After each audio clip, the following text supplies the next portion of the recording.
గంగయ్యన్న, ఇదిగో మీ పొలం తాకట్టు పెట్టిన దస్తావేజు. ఇదిగో 1500 రూపాయలు. నెలకి 100కి రూపాయి వడ్డీ చొప్పున అయ్యే అసలు ఫాయిదాతో సహా నువ్వు మా బాకీ తీర్చే వరకు మీ పొలం నాది, అయ్యగారిది.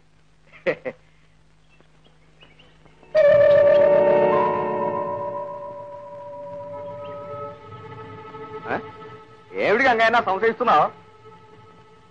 నీకు అప్ప గంగలో పడ నా స్వతస్థుడితో రాసిందే లేవయ్యా, నీకేం భయం లేదు. అప్పు తీర్చిన మరుక్షణమే నీ పొలం నీదవుతుంది. సరేనా? ఏది అవేది లైవ్ లైవమ్మయ్యా, శుభస్య శీఘ్రం అన్నారు పెద్దలు. ఈ పొలం తాకట్టు పెట్టడానికి వీల్లేదు. ఎందుకని? నీకు అప్ప గంగలో పడ పొలం తాకట్టు పెట్టకపోతే పిల్ల పెళ్లి ఎట్లా చేస్తాడు? నేను చేస్తాను.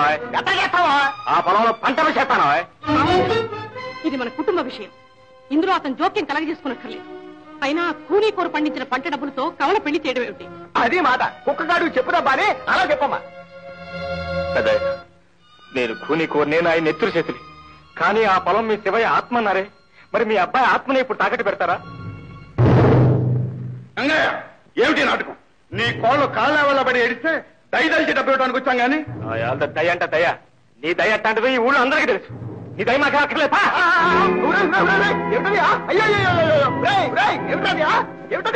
ఏమిటా? చట్టం ప్రకారం శివయ్య ఇంటి బరువు బాధ్యతలన్నీ నేనే మోయాలి. శివయ్య ఇల్లు నా ఇల్లు, శివయ్య చెల్లెలు నా చెల్లెలు. అవునవును, ఇవాళ శివయ్య చెల్లెలు నా చెల్లెలు అన్నావు, రేపు శివయ్య పెళ్ళావే నా పెళ్ళాం అంటావు. అరే అవుతాను.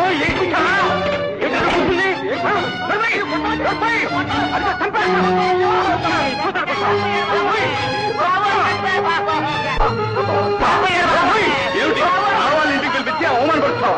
నీ సంగతి చూస్తాను.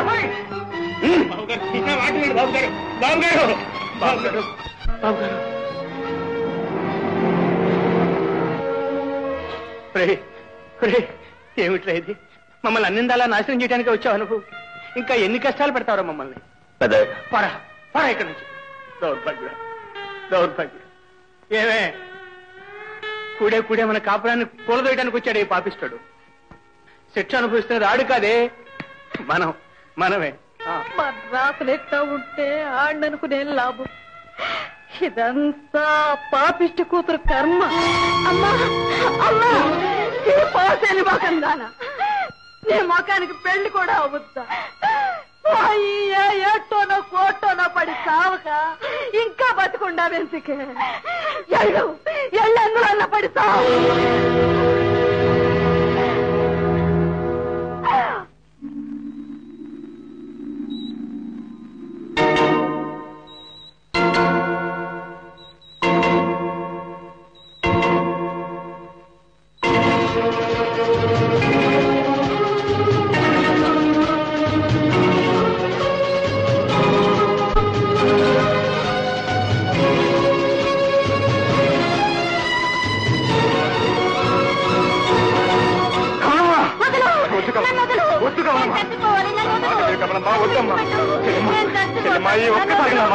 ఈ ఒక్కసారి నా మాట చెల్లెమ్మ.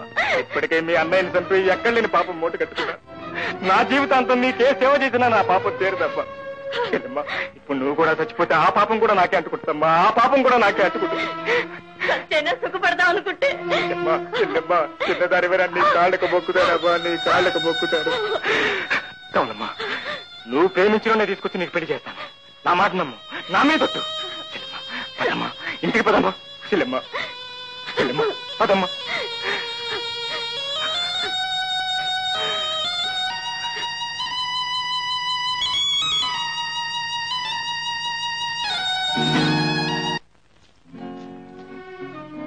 ఖైదీ,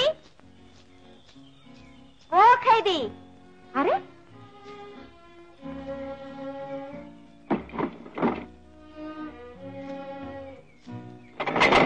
ఖైదీ, ఓలమ్మో ఏంటి ఉలకడో పలకడో? నిన్నే ఓ ఖైదీ. నా ఏళ్ళ నువ్వు కూడా నన్ను ఖైదీ అని పిలుస్తున్నావంటే మరి ఏమని పిలవమంటా? నువ్వు ఎప్పుడైనా పేరు చెప్పావా? నా అసలు పేరు ఎప్పుడో బాచిపోయింది. ఆఖరి ఖైదీగానే మిగిలిపోయా. ఏళ్ళది ఎట్టా ఉండేవాడిని ఎట్టా అయిపోయాను. ఆ శివయ్య బతుకుంటే ఈ బరువులు భారాలు నా నెత్తిమే పడే కాదు కదా. అయినా ఒకళ్ళని లాభమే ఉంది. నేను చేసిన పాపం మూలంగానే ఆ ఇంటికి ఇంత కట్టం వచ్చింది. ఇప్పుడు నేను వాళ్ళకి ఎంత మంచి అయిపోయినా వాళ్ళ చూపులో నేను ఒక పాపాత్ముడే కంటే.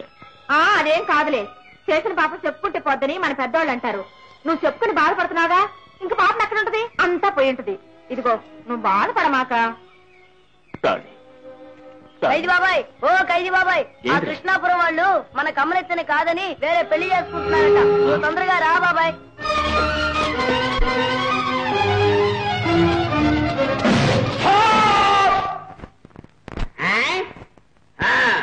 ఏ ఖైదీ, మళ్ళీ ఎక్కడికి ఇట్టు మర్చిపోయావా? హద్దు హద్దు, తిరిగి వెనక్కి. ఈ హద్దు దాటిపోకూడదని నాకు తెలుసు, కానీ వెళ్ళకపోతే మా చెల్లెలి పెళ్లి సరిపోయేటట్టు. నన్ను వెళ్ళనివ్వండి. నో, వీల్లేదు. ఈ ఒక్కసారికి వెళ్ళనివ్వండి. వెళ్తానంటావు గాని వెళ్ళి వస్తాను అని చెప్పవే. వెళ్ళొస్తాను సార్, వెళ్ళొస్తాను. మా వాసు మీద ఒట్టు పెట్టి చెప్తున్నాను. ఒరే వాసు మీద ఒట్టు పెట్టి చెప్తున్నావు, వాడు నీ కొడుకు కాదనేగా. సార్, నా కొడుకు మీద అయితే ఏమో చెప్పలేను కానీ వాసు మీద ఒట్టు పెట్టి అబద్ధం చెప్తే మాత్రం నాకు నరకంలో కూడా చోటు ఉండదు సార్, నరకంలో కూడా చోటు ఉండదు. ఒరే నువ్వెప్పుడు ఇంతేరా, జాలిగా మాట్లాడి నా గాలి కాస్త తీసేస్తావు. అసలే నాది జాలి గుండె. వెళ్ళొస్తాను. ఎన్ని గుండెలరా నీకు, నేను చూస్తుండగానే పోతున్నావు. ఒరే చూస్తూ నేను ఇలా పంపిస్తే డ్యూటీ ప్రకారం అది నా తప్పు అవుతుందిరా. అప్పుడు నన్ను ఇంటికి పంపిస్తారు. ఒక పని చేద్దాం, నేను చూడనట్టు అటు తిరిగి నిలబడతాను, అప్పుడు పో. ఇప్పుడు నా కళ్ళు తప్పి నువ్వు పోతున్నావు అన్నమాట. ఇక నా తప్పేమీ లేదు, నువ్వు రే. ఏంటి సార్, నువ్వు అసలే పొగురుపోతోడివి, వెళ్ళేది పెళ్లి వారింటికి. ఏదైనా ఇదే వాళ్ళతో తగాదా పడ్డావో నా ఉద్యోగం ఊడుతుంది, జాగ్రత్త. అట్టగా వెళ్ళొస్తాను. ఇక పో. నారాయణ బాబు, నీ కొడుకు నువ్వు అదృష్ట జాతకులయ్యా. మా హరిబాబు గారితో సంబంధం 10,000 రూపాయలు కట్టం. ఇక మాట్లాడకండి, మీరు చిన్నగా ముహూర్తానికి తల రావటమే ఖాయమే కదా. నీ గంప గంగలో కూడా 10,000 అయ్యా, ఖాయమేనండి. ముమ్మాటికి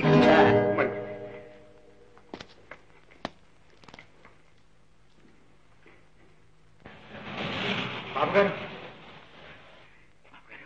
ఎవరినైనా నువ్వు? నేనే బాబు గారు, నేనంటే మా కమలమ్మకు అన్నం అనుకోండి. ఓహో, ఇప్పుడేం లాభం లేదు. బాబు గారు, అంత మాటనకండి బాబు గారు, అంత మాటనకండి. ఆ నీచిపోలే మాటలు నమ్మి మాలాంటి పేదోళ్ళకి అన్యాయం చేయకండి. పైగా ఒకసారి మన పెళ్లి ఖాయం అనుకున్న తర్వాత ఇప్పుడు మీరు కాదంటే మా పరువు పోతుంది, నలుగురిలో మీరు తలెత్తి తిరగండి. బాబు గారు, ఆ తర్వాత మా కమలం పెళ్లి చేయడం ఎంత కష్టమో మీరే ఆలోచించారు. కష్టమో నిష్ఠూరమో ఇప్పుడేం లాభం లేదన్నాను. లేదు, వెళ్ళు. లే, అంత మాటనకండి బాబు గారు. మా శివయిస్తా, నా ఏనుడు పదాలు నేను ఇస్తాను బాబు గారు, నేను ఇస్తాను. మా శేఖర్కి ఎంత ఇస్తున్నారో తెలుసా? 10,000 రూపాయలు. నువ్వు ఇవ్వగలవా? నువ్వు మీ గంగయ్య కలిసి 10,000 జన్మలెత్తినా కూడా అంత కట్నం ఇవ్వలేరు. వెళ్ళు. ఏమండి, నేను శేఖర్ నుంచి చూశారుగా మా నాన్న వాళ్ళకు తండ్రి తట్టువాడిని, నేనేం చేయలేకపోయాను. ఏమండి, ఒక్క మాట, వీలైతే నన్ను క్షమించమని కమ్మతో ఒక్కసారి చెప్పండి.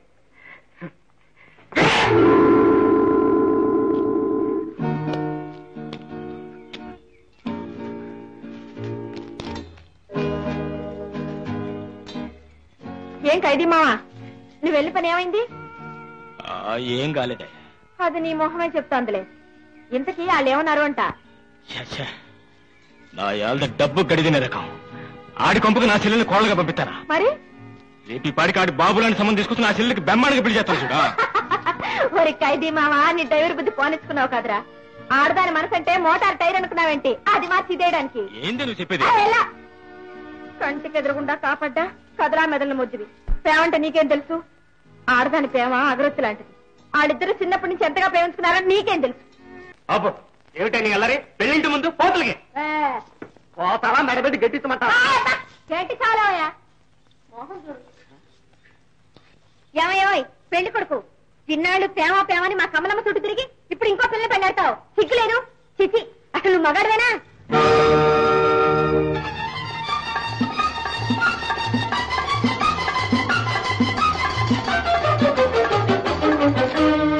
ఎవరదే? నేను శేఖర్. ఎందుకు వచ్చావు? కమల్ని పెళ్లి చేసుకోవాలని పెళ్లిపేటల నుంచి పారిపోయి వచ్చాను. సైకిల్ మీదే? అవునండి, ఈ ముహూర్తానికి కమల్కి నాకు పెళ్లిపోవాలి. నీదేం పొందే వాళ్ళు చేసుకుంటానంటారు. మీ నాన్న కాదంటే అన్నగా అన్న నేను సమర్థించుకుంటాను. ఇదిగో నగర సూత్రం కూడా తీసుకొచ్చాను, నన్ను నమ్మండి. నమ్మంటావా? లేకపోతే నా యాల్దే. అబ్బే అదేం లేదు, నన్ను నమ్మండి. అయితే ఇక్కడ ఉండి ఇప్పుడే వస్తాను. చెల్లెమా చెల్లెమా రామ్మా, ఏమిటి? రామ్మా చెప్తాను. చెల్లెమా రామ్మా, చెల్లెమా చెల్లెమా చూసావా ఎవరు వచ్చారు? హోల్డాన్ హోల్డాన్, అయ్యని పెళ్ళైన తర్వాత బాగారు నేను వెళ్ళి పేమని తీసుకొస్తాను. మీ ఇద్దరు కలిసి గుడి కడిరండి. హరే రామ రామ రామ హరే హరే హరే కృష్ణ ఏమిరా ఖైదీ అర్ధరాత్రి వేళ దాపురించావు? నేను ముందు గుళ్ళో కదా. గుళ్ళోకే ఎందుకు? మా కమలమ్మ కన్నా శేఖరబాబు పెళ్లి చేయాలి. రామయ్య ముందు. కమలమ్మకి శేఖర్కి పెళ్ళా? అంటే దొంగ పెళ్ళా? మరి బాబాయ్ నేను తచ్చారా? నారాయణ బాబు మంచివాడు కదరా బాబు. నేను రా. వస్తావా రావా? నేను రాబట్టి కొట్టావా? శుక్లాంబరధరం విష్ణుం శశివర్ణం చతుర్భుజం ప్రసన్నవదనం ధ్యాయేత్ సర్వ విఘ్నోపశాంతయేత్. ఓం కేశవాయ నమః, నారాయణాయ నమః, మాధవాయ నమః, గోవిందాయ నమః, హరాయే నమః. ఉభయలు నమస్కారం చేయండి.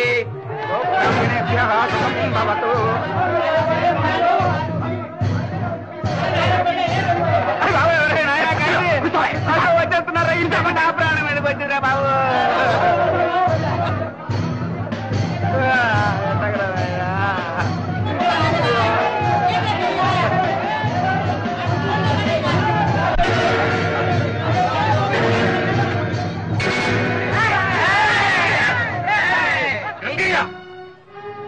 నీ పల్లాగా ఉన్నమాట. ఆ ఖైదీ గారు అండ చూసుకుని ఇంత ద్రోహం చేస్తావు? రే ఖునికోర్, ఇలా తండ్రి కొడుకులు వేరు చేసి ఎన్ని కాపురాలు కూలుస్తావురా? కాపురం కూల్చడం కాదు, కాపురం నిలబెడుతున్నాను. వెళ్ళి మా శేఖరం లాక్కునండి. ఆగండి, పెళ్ళి అయ్యే వరకు ఈ తలుపులు తెరుచుకోవు, మీరు లోపలికి పోలేరు. వండి తల్లి లాగేయండి. ఓం లక్ష్మీనారాయణాభ్యా నమః, శ్రీ పురంధరాభ్యా నమః, అరుంధతీవచిత్తాభ్యా నమః. మాంగళ్యం తంతునానేన మమ జీవన జీవన సంజీవనాం భగే త్వం జీవ శరదాం శతం.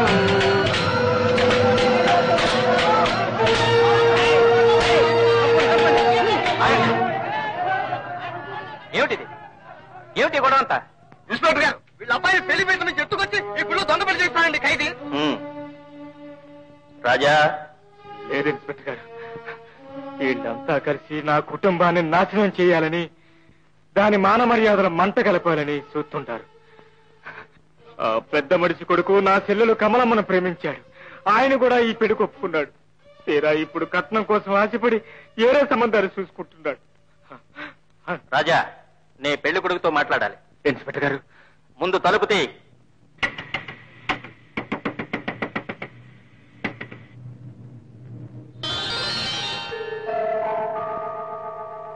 ఇన్స్పెక్టర్ గారు, ఇందులో ఎవరి బలవంతం లేదండి. మా నాన్న నాకు ఇష్టం లేని పెళ్లి చేయకపోతే కాదని వచ్చాను. నా కడుపులో చెరబుట్టావురా? నా ఇష్ట ప్రకారమే కమల్ని పెళ్లి చేసుకున్నాను. శభాష్ శభాష్ బాబు శభాష్. నీలాంటి వాడు 100కి 1 చాలు. పాడు దరిద్రపు కట్నాలు మనుషుల్ని పశువుల్లాగా మార్కెట్ లో కొన్నాడు. నారాయణ బాబు గారు, ఇంకా ఎందుకంటే ఆలస్యం? అప్పడం పెట్టించండి, నాకు ఆకలిగా ఉంది. ఉండవయ్యా నువ్వొకరివి. రండిరా. నారాయణ బాబు, నారాయణ బాబు, ఏమిటి వెళ్ళిపోతున్నా? వెళ్ళకేం చేస్తావు? మన బంగారం మంచిది కానప్పుడు కర్మ కర్మ. రండి బాబు. చెల్లెమ్మా, నాకెందుకమ్మా, ముందు పెద్దయ్యకి దండం పెట్టండి. పొండి.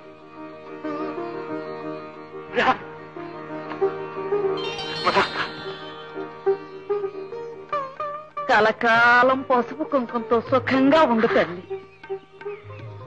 అమ్మా అమ్మా, తిట్టానని కోపంగా ఉందా? మా కష్టాలు అక్కడికి తల్లి. అమ్మా, దేవుడు చల్లగా చూడబట్టి ఈ పెళ్ళయిందమ్మా. దేవుడు కాదే రాజమ్మక్క, మన ఖైదీ చల్లగా చూశాడు.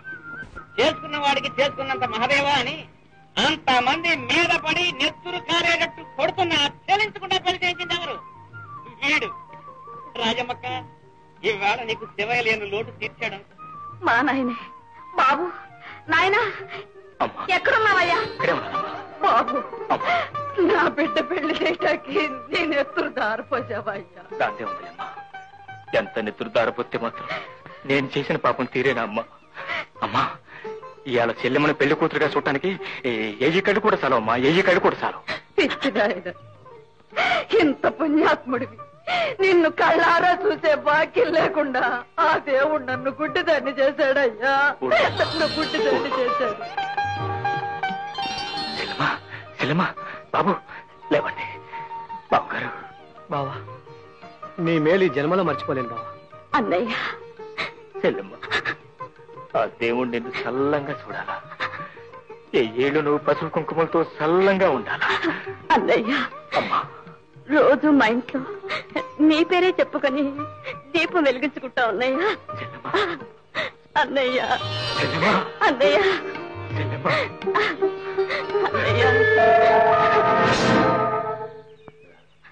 వదినం వచ్చిందమ్మా, వెళ్ళి దండం పెట్టండి.